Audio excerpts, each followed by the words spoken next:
امبابة ناهية، امبابة ناهية، امبابة ناهية. الله الله الله، ما تبص قدامك يا اسطى، انت رايح فين؟ انا شكلي كده رايح في ناهية. زي الفل يا عم مغاوري. مساء الفل يا بلكونة. شوف يا لمونة، عمك عاطف الدجن هيعمل لك اختبار عشان يشوف انت تصلح لجوازة بنته ولا ما تصلحش. ماشي؟ اختبار يعني وتحاليل وصحة وكده وأشعة؟ ماشي خلاص، أنا مستعد. لا صحتي، ده اختبار سرعة بديهة يا لمونة. سرعة بديعة؟ ايه دي؟ مين بديعة دي يا عم مغاوري؟ بديهة يا لمونة، بديهة. الله يخرب بيتك يا أخي، تعبتني معاك يا أخي. يعني من الآخر هيختبر ذكائك، يعني هيختبر ذكائك، هيعمل لك اختبار ذكاء يا لمونة. طب ما تقول كده يعني الاي كيو، ما تقول كده، قول كده من الأول. لا خلاص، لو على الاي كيو أنا ضامن الجوازة دي، عشان أنا الاي كيو بتاعي ضارب في السبع. يعني انت بتقول وعارف اي كيو ومش عارف بديهة؟ هتشيلني يا اخي. المهم قوم اجهز يلا عشان نروح له. أهلا بيك يا مغوري بيه، وأهلا بالسيد لمونة. اهلا يا عم عاطف، انا جاهز، جاهز لاختبار الذكاءات الخارقة والمتعددة والاي كيو. بص يا عم عاطف، لمونة هيعمل كل اللي في وسعه ويعمل كل اللي يقدر عليه عشان الجوازة دي، ولسه جعبته كتير. ماشي يا باشا؟ أنا عن نفسي بحب أخد من كلام الناس اللي حواليا. تقدر يا لمونة تكمل المثل ده؟ ياما في الجراب يا حراتي، ياما في الجراب يا حراتي، عشان ده بقى موسم الفول الحراتي بقى، كل سنة وانت طيب. بيبقى فول كده جوه الجراب. حاول يا لمونة، ياما في الجراب يا حاول. برافو عليك يا مغوري بيه. طيب السؤال التاني، لو بنتي اتجوزها مهندس هيمشيها على إيه يا لمونة؟ على رجليها اكيد، هتمشي على رجليها. طبعا هيمشيها على المسطرة. خسرت يا لمونة. طيب بقى لو بنتي اتجوزها فران هيمشيها على ايه؟ عايزين ما تلخبطوش. الله، طب انت بتجاوب ليه يا عم مغاوري؟ انت ليه بتجاوب؟ المفروض انا اللي اجاوب. طيب لو اتجوزها مدرس؟ صعبة دي يا عاطف يا ديجي. بنتي هتكون قرفت منهم كلهم وقرفت مني انا شخصيا، وعشان تضايق جوزها المدرس ده هتمشي على سطر وتسيب سطر. هيندم فيه بقى. طب سؤال كمان يا عاطف يا ديجي. طب لو بنتي اتجوزها محامي وطلع تخين هيبقى ايه السبب؟ عشان الناس بتوكلوا نيابة عنهم.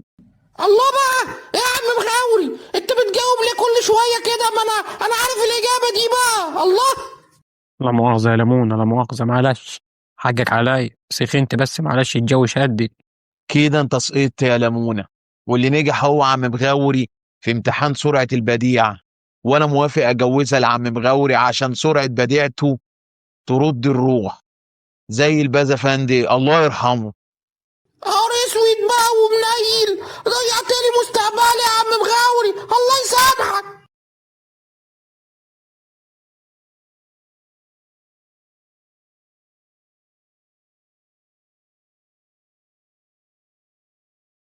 مطروح مطروح مطروح مطروح، يلا اللي عايز مطروح. روح يا ريس. طب ما تروح وانا عايشك. مطروح يا عم الحاج. مساء الفل يا عم مغاوري. مساء الفل يا ريس بلكونة. لا حول ولا قوة إلا بالله يا رب. مالك يا لمونة على المسا؟ مكشر ليك يا حبيبي؟ الجوازه يا عم مغاوري، الجوازه اللي انت بوظتها لي بقى، فاكر ولا مش فاكر؟ طب يلا قدامي على عمك الديجي، نشوف نحاول معاه مرة تانية يمكن. يا مرحب يا مغاوري بيه، انت والسيد لمونة. معلش اني قابلتكم في الحديقة، وده عشان نعناعة بتظبط لي الشقة. اه نعناع؟ ربنا يخلي يا ديجي. ده انت بقى لو وافقت على ليمونة هيعمل احلى ميكس مع بعض. ليمون بالنعناع يروق البال ويهدي الحال. انت هتقلش علينا من اولها يا عم مغاوري بقى. بس معاك حق، احلى ميكس والله ما بين ليمونه ونعنوعتي. منت يعني عشان نعناع بالانجليزي يعني منت، فانا بقى بدلعها وبقول لها منتي. ها، حلوة يا لمونة. انت بقى عاوز تتجوز منتي؟ قال منتي قال. انا قلت لك ان منتي دي غالية عندي ومش هجوزها لأي حد وخلاص. طب ايه بقى يا عمنا، هتعمل لي امتحان تاني ولا ايه؟ مش مشكلة يا ليمون، شوف اللي يناسبك يا ديجن وليمونة ان شاء الله هيعمل. دلوقتي انا عايز اعرف لمونة طموحه هيوديه لحد فين. انا عايز اطمئن على مستقبل بنتي. يا عم عاطف، انا عندي طموح من القاهرة لمطروح. حلوة دي. تصدق اقنعتيني. طب على كده بقى عندك شجاعة؟ يعني لو بنتي كانت معاك وطلع عليكم اسد هتعمل ايه؟ وليه اصلا هيطلع عليها اسد يا عمنا؟ لا اله الا الله. هي انت معادها في الغابة يعني ولا ايه؟ لو اللي هتجوزها طلع عليها اسد عليا النعمة اعمل نفسي طرزان وانقذها منه اكيد يعني. هعمل نفسي اسد الاسود وشجيع الشجعان يا جدعان. الله عليك يا مغوري بيه. شايف يا لمونة الشجاعة؟ الفيلسوف الإيطالي جورج الليبيني قال إيه؟ وسط الزحام من الممكن أن تضيع الأحلام. قوم خش نام. ما وطبعا يعني ده الليبيني، والليبيني بقى ده زحمة واي حاجة ممكن تضيع. انت نفسك ممكن تضيع شخصيا هناك في الليبيني. طيب هتحمي بنتي إزاي من مخاوفها الدفينة ومن عواصف الفكر العميقة؟ احلى سؤال ده يا ديجن، الله عليك. عشان يثبت بصحيح ان ليمونة جد الجواز ويوضح مكنون شخصيته بالظبط. قد الجوازة ايه يا عمنا؟ انت مش سامع بيقولك ايه؟ مخاوف دفينة وعواصف فكر عميقة. ده انا لو فرويد يا عم، لو البرتو فرويد ورايح اتجوز مش هيسألوني الاسئلة دي كلها. ليه؟ هتجوز سقراطة ومجنون الشخصية انا هقلب عليكم مجنون بقى وربنا هتكنن عليكم دلوقتي. يا لمونة لازم أدرس شخصيتك الداخلية وجوانبها الغير مرئية، لأنها بتعكس بظلالها على جوازة الإنسان وعلى علاقته بأولاده. طبعا طبعا يا ديجن، وده خلي بالك بيفكرني بكلام الكاتب الرواية الكبير دانيال. قال بقى قبل ما تحكي في الجواز خليك في الصح والممتاز. يا عم ايه الكلام ده يا عم؟ مين الناس دي؟ انا بص بقى، انا ماشي بمبدأ ابو الليف الضعيف. قال لك ايه؟ ان هفك الشوق خد لك واحدة على نضيف، تخبز وتعجن وتخلف حلاليف. أنا بنتي ما ينفعهاش الكلام ده. والتاني مرة بقول لك يا لمونة، أنت لا تصلح لبنتي ولن ترتقي معها فكريا. بس بقى يا عم مغوري هو اللي كل مرة بيثبت إن هو الأصلح والأقدر. نهار اسود بقى عليا وعلى سنيني. جرى يا عم مغاوري، انت بتقطع عليا كل مرة كده ليه؟ والله يا منى يا حبيبي انا ما قاصد، بس هذا من فضل رب الحمد لله يعني.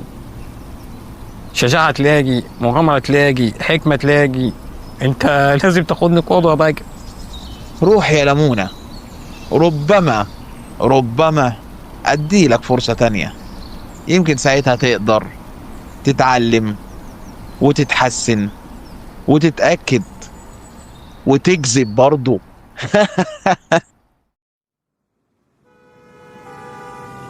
اتحرك يا اسطى، بتعمل ايه يا بني ادم في وسط الشارع؟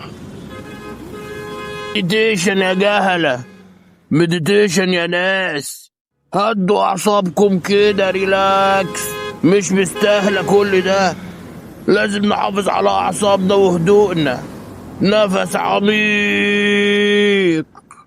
ده انت بارد، وعايز لك بوكس عميق. يا سلام لو كل الناس تهدى وتبقى ريلاكس زيك كده بلكونة. انا بحب الريس بلكونه عشان دماغه كرييتيف بصراحه. الله عليك يا ريس. وانت مش ناوي تبقى كرييتيف بقى وتبهر الدجل وتتجوز بنته وتخلصني بقى؟ ما المشكله مش فيا يا عم مغاوري، انا ابهر اي واحده. المشكله فيك انت بقى بصراحه، انت اللي بتقطع عليا الجوازه وشكلك كده عينيك فيها. هيبقى عليك يا ليمون، ما تقولش كده يا عم. انا عايزك تفتح مخك، ولما يسألك اسئلة تجاوب وتفخم على نفسك. يا عم ابقى قول اي كلام يا عم. ماشي يا عم، بس انت بقى ما تتكلمش خالص ولا تعمل اي حركه من حركاتك دي. يا عم ليك عليا اطلع نفسي مش عارف حاجة عشان انورك واظبط عليك قدام الدجل وقدام بنته نعناع برضه.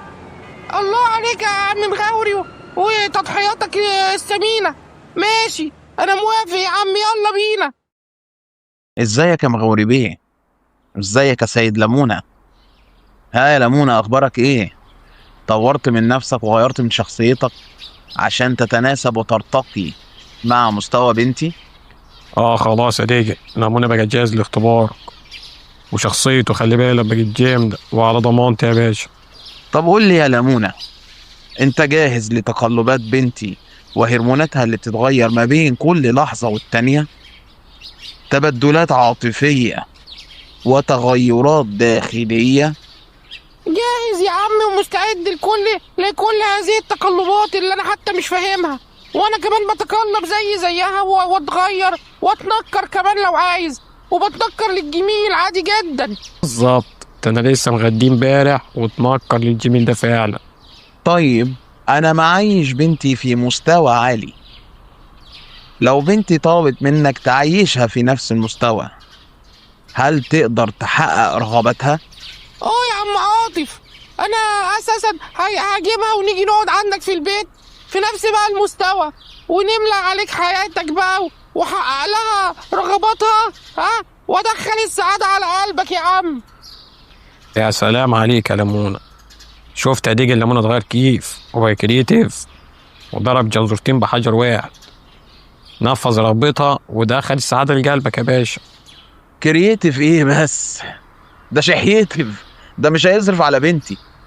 انا راجل ارستقراطي ماشي بمبدأ الفونسو هيريرا، ارفع راسك فوق وقول لا لجواز العمة والجوجاء. غوغاء؟ ايه يا عم عاطف الكلام ده بقى، العمة والغوغاء ينفع كده؟ لا يا عم عاطف اديك، لمونة راجل مكافح وماشي بمبدأ الفيلسوف سينو بظروف اللي بيقول يا بقى كافح ثم كافح ثم كافح وربنا ما انت فالح.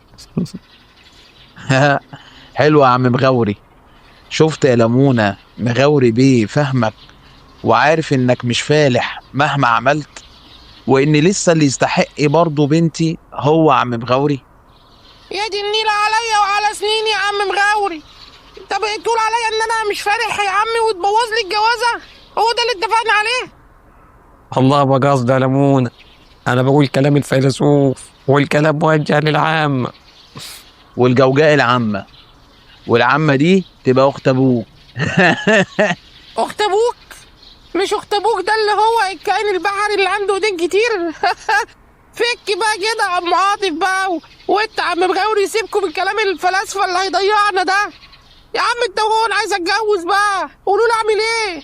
في يقول لك مرة اخطبوط راح اتقدم لاخطبوطة، قال لابويا يا عمي انا من ايدك دي لايدك دي لايدك دي لايدك دي. اعمل زي يا لمونة، انا قعدت نص عمري اجري ورا حلمي لحد ما اتحقق ووصلت للمستوى اللي انا فيه ده، وبقيت راجل ارستقراطي قد الدنيا. على حق يابا، حاضر انا هجري ورا حلمي واثبت لك ان انا قد الكلام ده. روح يا لمونة واثبت لي انك تستحق تكون جوز بنتي المستقبلي. يا حلمي ولا حلمي، استنى اهو، تعالى هنا يا حلمي ولا حلمي. جريان يا لمونة، بتجري ليه ورا الواد حلمي؟ خد هنا تعالى. عشان انا وعدت ام عاطف اني اعمل زيه، واجري ورا حلمي لحد ما احقق ذاتي.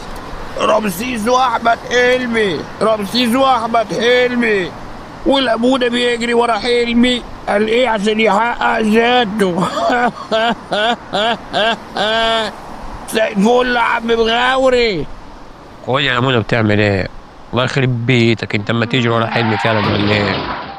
ما تخافش يا عماد، ما ما تخافش يا عماد، ما تخافش يا عماد. انا اسمي لمونة دكتور، انا مش عماد، وانا بصراحة مش خايف يعني. انا عماد يا لمونة، انا اللي خايف. يا حلاوة يا ولاد، يعني لمونة بيجي ورا حلمي وانت يا دكتور اللي خايف وبتشجع نفسك؟ ده الحكاية دي يا رب. اسمك ايه انت يا دكتور على كده؟ عماد المشتت، أستاذ ورئيس قسم جراحة المسالك الرأسية والاتجاهات الذهنية وبس. المشتت؟ هو انت اسمك عماد المشتت؟ الله، جريت ريقك يا دكتور والله على الفطير المشتت. طيب عسل انت وهو بقى. انا مش هكتب اي دواء ولا هعالج اي حد. يلا بقى، ها اهو.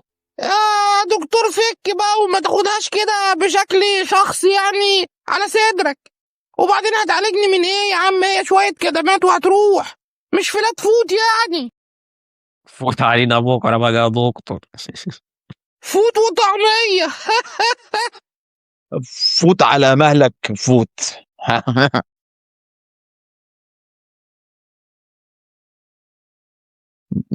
مش حلوة صح؟ انا كده طول عمري ما بعرفش اقول افيهات تضحك. انا خلاص، انا لازم اتخلص من حياتي. عادي بقى يا دكتورة، ما تضايقهاش قوي كده يعني. امال تعمل ايه لو عملت زيي بقى يا عم وجريت ورا حلمي عشان تحقق ذاتك؟ بس يا دكتور، ده انت دكتور جد الدنيا وليك شأن كبير ومكانة. مكانة قهوة، مكانة خياطة، بتا مكانة وخياطة. حلوة دي.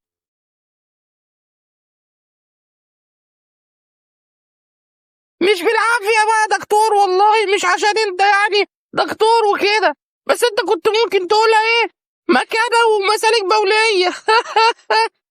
حلوة يا لمونة، وتشيل بالمرة الحصوات اللي في المكان يا دكتور.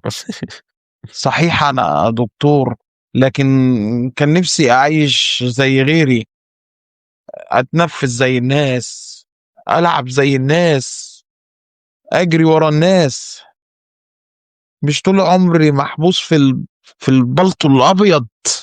ما هو البلطو الابيض ينفع في اليوم الاسود. حلوة بيدك يا لمونة، بقول لك ايه، بلطو في اليد ولا 10 على الشجرة. تعال انت بس اقعد معانا يا دكتور، هتلاقي بقى كلام فلاسفة وكلام أدباء وحكماء محدش عارف عنهم حاجة، وإفيهات بلا داعي متكررة، وكله بقى موجود. وتبعد بقى شوية عن جو البنكرياس والكلاوي. كلاوي الناس لا بيقدم ولا يأخر. اللي يشوف كلاوي الناس تهون عليه كلوته. الكلوة ام ودنين يشيلوها 2. وانا اكلاوي على فكرة. أيوة كده يا دكتورة، الله عليك، أديك اتعلمت لغة أهو. الله عليك يا دكتورة، دي بقيت حاجة آخر كلامة خالص. شكرا يا عم مغاوري انك عالجتني انت ولمونة. انا مش عارف اشكركم ازاي.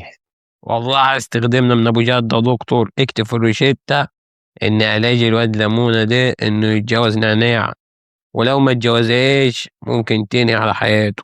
الله عليك يا عم مغاوري يا كبير، يعيش عم مغاوري وروشتة عماد المشتت.